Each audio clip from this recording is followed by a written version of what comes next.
दोस्तों, आज दुनिया वैकल्पिक ऊर्जा की ओर भाग रही है, उसके नए नए विकल्प तलाश रही है, पेट्रोल और डीजल पर अपनी निर्भरता कम करने की कोशिश कर रही है। खासकर रूस और यूक्रेन युद्ध से जिस तरह ऊर्जा का संकट गहराया है, उसके बाद इसके विकल्प की खोज तेज हो गई है। अमेरिका की ताजा खोज इसी ओर बढ़ता हुआ सार्थक कदम है। दोस्तों, यहां सवाल यह उठता है कि क्या अमेरिका ऊर्जा के क्षेत्र में नई क्रांति लाने वाला है? क्या वो दुनिया को ऊर्जा का एक नया विकल्प देने वाला है? क्या ऊर्जा के इस नए विकल्प से ग्रीन हाउस गैसों के उत्सर्जन में कमी हो जाएगी? क्या इससे बढ़ते प्रदूषण पर लगाम लग जाएगा? ऐसे कई सवाल हैं जो अमेरिका की नई खोज से उठने लगे हैं। दोस्तों, ऊर्जा के इस नए विकल्प की तलाश में हमारा दुश्मन चीन भी लगा हुआ है और उसने भी इस क्षेत्र में काफी हद तक सफलता हासिल कर ली है। अब वो इसके अंतिम चरण में है। दोस्तों, यहां सवाल ये उठता है कि आखिर जब हमारा पड़ोसी मुल्क इस रेस में सफलता के करीब है तो हम कहां हैं? दोस्तों, आपको यह जानकर खुशी होगी कि पीएम मोदी भी देश की आने वाली पीढ़ी को प्रदूषण मुक्त भारत देने के लिए संकल्पबद्ध हैं और उन्होंने इसके लिए कोशिशें भी तेज कर दी हैं। बाकायदा ऊर्जा के नए नए स्रोतों पर काम किया जा रहा है और आने वाले वक्त में भारत में इसे परिणत करने की तैयारी हो रही है। दोस्तों, यहाँ सवाल एक ये है कि आखिर अमेरिका जो ऊर्जा क्रांति लाने जा रहा है, भारत में उस क्रांति को आने में कितना वक्त लगेगा? दोस्तों, ये जानने के लिए आपको हमारी ये रिपोर्ट देखनी होगी जिसमें आपके सारे सवालों के जवाब मिल जाएंगे। तो बिना स्किप किए ये वीडियो देखते रहिए। अमेरिका के हाथ लगा ऊर्जा भंडार का खजाना, तेल को लेकर अब खाड़ी देशों का नहीं चलेगा खेल। दोस्तों, अमेरिका ने इतिहास में पहली बार ऊर्जा के एक अनंत भंडार की खोज की है। अगर सब कुछ सही रहा तो जीवाश्म ऊर्जा जैसे गैस, पेट्रोल और डीजल से अमेरिका की निर्भरता कम हो सकती है। इसका सबसे बड़ा नुकसान सऊदी अरब, रूस, कतर, ओमान, नाइजीरिया जैसे तेल उत्पादक देशों को हो सकता है। दरअसल कैलिफोर्निया के लॉरेंस लिवरमोर नेशनल लेबोरेटरी के नेशनल इग्निशन फैसिलिटी में अमेरिकी वैज्ञानिकों ने सफलतापूर्वक एक परमाणु संलयन प्रतिक्रिया का उत्पादन किया है। इससे बड़ी मात्रा में स्वच्छ ऊर्जा का उत्पादन हुआ, जिसका इस्तेमाल कई तरह की ऊर्जा जरूरतों को पूरा करने के लिए किया जा सकता है। यूएस एनर्जी डिपार्टमेंट ने भी इस प्रयोग के सफल होने का ऐलान किया है। दोस्तों, यह प्रयोग स्वच्छ ऊर्जा का एक अनंत स्रोत प्राप्त करने के लिए दशकों की लंबी खोज में एक बड़ा कदम होगा। यह जीवाश्म ईंधन पर निर्भरता को खत्म करने में मदद कर सकता है।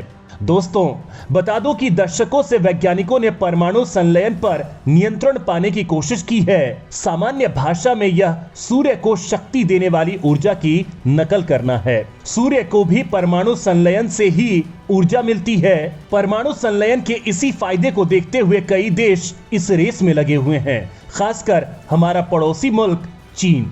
दोस्तों, यहाँ सवाल ये उठता है कि यह परमाणु संलयन प्रतिक्रिया आखिर है क्या और इससे बिजली पैदा कैसे होती है? दोस्तों, परमाणु संलयन या न्यूक्लियर फ्यूजन एक मानव निर्मित प्रक्रिया है जिसमें सूर्य को शक्ति प्रदान करने वाली ऊर्जा को कृत्रिम रूप से उत्पादित किया जाता है। दोस्तों, परमाणु संलयन तब होता है जब दो या दो से अधिक परमाणु एक बड़े परमाणु में जुड़ जाते हैं। इस प्रक्रिया में गर्मी के रूप में भारी मात्रा में ऊर्जा उत्पन्न होती है। दोस्तों, अब सवाल यह उठता है कि इससे बिजली कैसे पैदा होती है? तो दोस्तों, बता दूं कि न्यूक्लियर पावर प्लांट में बिजली पैदा करने के लिए परमाणु विखंडन कराया जाता है। एक भारी परमाणु को बांटकर एक मल्टीप्लाई इफेक्ट में ज्यादा न्यूट्रॉन बनाए जाते हैं। इससे सेकेंड के एक बहुत छोटे हिस्से में एक श्रृंखलाबद्ध प्रतिक्रिया शुरू होती है। इससे न्यूट्रॉन, गामा किरण और बड़ी मात्रा में ऊर्जा पैदा होती है। यह सघन पानी के तापमान को बढ़ा देती है, वाष्प यानी भाप पैदा करती है। इसके बाद भाप रिएक्टर के टरबाइन को घुमाती है जो बिजली का उत्पादन करने वाले जनरेटर को सक्रिय कर देता है। इस तरह बिजली तैयार होकर आखिरकार ग्रिड में चली जाती है। दोस्तों, परमाणु ऊर्जा को भविष्य की ऊर्जा की तरह देखा जाता है क्योंकि इससे प्रदूषण न के बराबर होता है। इससे संसाधन भी कम खर्च होते हैं। इससे असीमित ऊर्जा हासिल की जा सकती है। लेकिन इस पृथ्वी पर परमाणु ऊर्जा के सफलतापूर्वक उत्पादन के लिए काफी उच्च टेक्नोलॉजी की जरूरत है और यह अभी विकसित ही हो रही है। विशेषज्ञों का मानना है कि इस सदी के उत्तरार्ध में न्यूक्लियर फ्यूजन सबसे ज्यादा ध्यान खींचने वाला मुद्दा बन जाएगा। दोस्तों, यहां एक सवाल और भी खड़ा होता है कि पर्यावरण के लिहाज से यह कितना अनुकूल है। तो बता दूं कि यूरोपियन कमीशन की टेक्निकल रिपोर्ट के मुताबिक न्यूक्लियर एनर्जी को ग्रीन एनर्जी के तौर पर वर्गीकृत किया है। न्यूक्लियर पावर प्लांट हर घंटे 1 गीगावाट बिजली पैदा करने के क्रम में औसतन 28 टन कार्बन डाइऑक्साइड उत्सर्जित करते हैं, जबकि कोयले से 888, तेल से 735 टन कार्बन डाइऑक्साइड पैदा होती है। सोलर एनर्जी पैदा करने के दौरान परमाणु बिजली उत्पादन प्रक्रिया की तुलना में 3 गुना कार्बन डाइऑक्साइड पैदा होती है, यानी 85 टन ग्रीन हाउस गैस पनबिजली और पवन ऊर्जा 26 टन कार्बन डाइऑक्साइड पैदा करती है। यह सबसे स्वच्छ ऊर्जा है।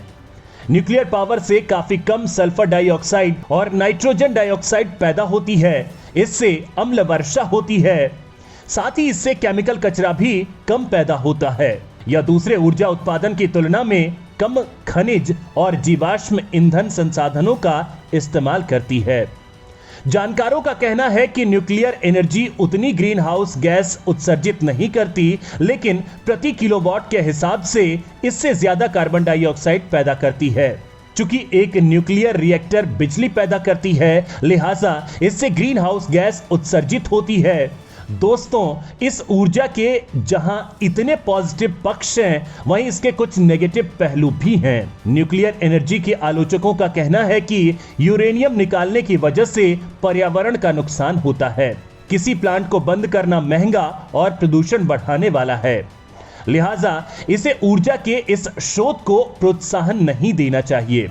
दोस्तों, न्यूक्लियर एनर्जी को लेकर जो सबसे जरूरी सवाल है वो ये है कि क्या ये आर्थिक रूप से फायदेमंद है।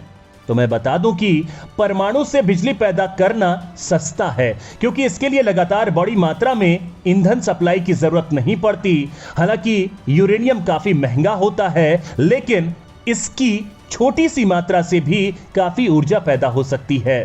दोस्तों, जब ये ऊर्जा के क्षेत्र में इतनी बड़ी क्रांति है, तो इसमें कौन कौन से देश लगे हैं और भारत इसमें कहां खड़ा है, ये भी जानना जरूरी है। परमाणु ऊर्जा बनाने की कौन कौन से देश कर रहे कोशिश? चीन और पाक के मुकाबले भारत इस रेस में कहां खड़ा है? दोस्तों, अमेरिका के पास 90 गीगावाट से ज्यादा क्षमता के 96 रिएक्टर हैं जो काम कर रहे हैं। पूरी दुनिया के परमाणु ऊर्जा उत्पादन में अमेरिका की हिस्सेदारी 1/3 है। इसके बाद चीन और फ्रांस का नंबर है। इंटरनेशनल एटॉमिक एनर्जी के आंकड़ों के मुताबिक परमाणु ऊर्जा पर सबसे ज्यादा दांव चीन लगा रहा है। वो इस मामले में दुनिया का अगला सुपर पावर बनने की दौड़ में है। इसका अंदाजा आप इसी बात से लगा सकते हैं कि 2016 से 2020 के बीच चीन ने अपना परमाणु बिजली उत्पादन दोगुना करके 47 गीगावाट तक पहुंचा दिया। 2035 तक ये 180 गीगावाट तक पहुंचने का इरादा रखता है, जो अमेरिका की मौजूदा परमाणु बिजली उत्पादन क्षमता का दोगुना है। दोस्तों, यहां अहम सवाल ये उठता है कि हमारा दुश्मन जब इस फील्ड में अमेरिका को मात देने की तैयारी कर रहा है, तो हम क्या कर रहे हैं? हम वैकल्पिक ऊर्जा को लेकर कहां खड़े हैं? दोस्तों, वैकल्पिक ईंधन की खोज में भारत भी पीछे नहीं है। बात चाहे 2015 में पेरिस में हुए अंतर्राष्ट्रीय सौर संगठन का नेतृत्व करने की हो, या पिछले साल ग्लासगो में 500 गीगावाट का महत्वाकांक्षी लक्ष्य निर्धारित करने की। भारत ने अपनी ऊर्जा आवश्यकताओं को पूरा करने के लिए अक्षय ऊर्जा की ओर कदम बढ़ा दिए हैं। ग्लासगो में COP26 वैश्विक जलवायु शिखर सम्मेलन का हिस्सा बने प्रधानमंत्री नरेंद्र मोदी ने जब भारत के लिए 2070 तक शुद्ध शून्य उत्सर्जन का लक्ष्य निर्धारित किया, तो यह चौंकाने वाला नहीं था, क्योंकि भारत इस दिशा में निरंतर काम कर रहा है। इस दौरान पीएम मोदी ने कहा था कि भारतीय धर्म ग्रंथों ने सैकड़ों साल पहले कहा था कि सूर्य ने पृथ्वी ग्रह पर हर चीज को जीवन दिया है और यह ऊर्जा का प्राथमिक स्रोत है। प्रधानमंत्री ने कहा था कि एक पूरे वर्ष में मानव जाति जितनी ऊर्जा की खपत करती है, उतनी ही ऊर्जा सूर्य 1 घंटे में पृथ्वी को देता है। यह ऊर्जा स्वच्छ और टिकाऊ है। दोस्तों, इसी समय पीएम मोदी ने यह निर्धारित किया था कि 2030 तक देश अपनी जरूरत की आधी बिजली अक्षय स्रोतों से प्राप्त करेगा। दोस्तों, जहां तक परमाणु बिजली की बात है, तो भारत ने बिजली उत्पादन के उद्देश्य से परमाणु ऊर्जा के दोहन की संभावना का पता लगाने के लिए सचेत रूप से कदम आगे बढ़ाए हैं। इस दिशा में होमी जहांगीर भाभा द्वारा 1950 के दशक में एक 3 चरणीय परमाणु ऊर्जा कार्यक्रम की रूपरेखा तैयार की गई थी। भारतीय परमाणु ऊर्जा रिएक्टरों में 2 प्राकृतिक रूप से उपलब्ध तत्वों यूरेनियम और थोरियम को परमाणु ईंधन के रूप में उपयोग करने के निर्धारित उद्देश्यों के साथ परमाणु ऊर्जा अधिनियम 1962 को तैयार और कार्यान्वित किया गया। दिसंबर 2021 में भारत सरकार ने संसद को बताया कि 10 स्वदेशी दाबित भारी जल रिएक्टरों का निर्माण किया जा रहा है, जिन्हें फ्लीट मोड में स्थापित किया जाएगा, जबकि 28 अतिरिक्त रिएक्टरों के लिए सैद्धांतिक अनुमोदन दे दिया गया है, जिनमें से 24 रिएक्टर फ्रांस, अमेरिका और रूस से आयात किए जाएंगे। दोस्तों, हाल ही में केंद्र ने महाराष्ट्र के जैतापुर में 6 परमाणु ऊर्जा रिएक्टर स्थापित करने के लिए सैद्धांतिक मंजूरी दी है। दोस्तों, बता दूं कि जैतापुर संयंत्र विश्व का सबसे शक्तिशाली परमाणु ऊर्जा संयंत्र होगा। यहां 9.6 गीगावाट की स्थापित क्षमता वाले 6 अत्याधुनिक इवोल्यूशनरी पावर रिएक्टर होंगे, जो निम्न कार्बन वाली बिजली का उत्पादन करेंगे। ये 6 परमाणु ऊर्जा रिएक्टर फ्रांस के तकनीकी सहयोग से स्थापित किए जाएंगे।